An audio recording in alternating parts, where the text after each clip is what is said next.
જૂનાગઢ અને માળિયાહાટીના આરોગ્ય શાખા દ્વારા માળિયાહાટીના ગિરનાર હાઈસ્કૂલમાં વ્યસન મુક્તિ અંગેનો કાર્યક્રમ યોજાયો.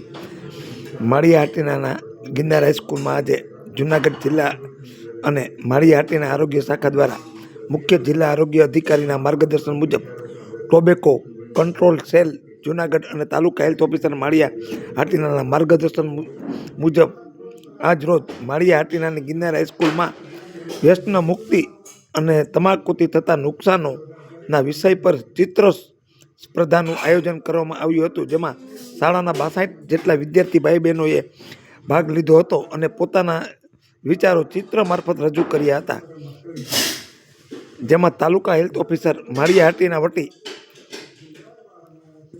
20 બાળકોને પ્રોત્સાહિત કરવામાં આવ્યા હતા અને પ્રથમ, બીજો અને ત્રીજા નંબરને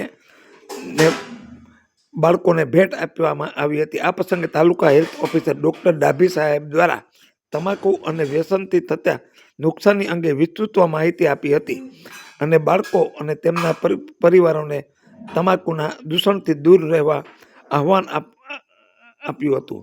શાળાના આચાર્ય અશોક શિંદે સાહેબ દ્વારા આ કાર્યક્રમ ગિરનાર હાઈસ્કૂલમાં રાખવા માટે આરોગ્ય વિભાગનો આભાર વ્યક્ત કર્યો હતો. આ કાર્યક્રમને સફળ બનાવવા taluka health supervisor Miteshbhai Kachot, Ayushbhai MO, ભંડુરીના ડૉક્ટર કિંજલબેન ભટ્ટ,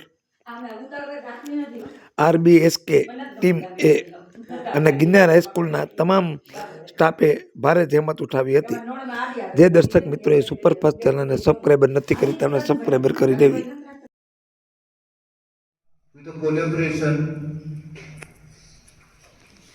તમાકુની વાત આવે એટલે આપણને એક જ વસ્તુ યાદ આવે કે તમાકુ એટલે માવો જે બજારમાં મળતો હોય ખાતા હોય એટલે એ તમાકુનો ઉપયોગ થયો ગણાય.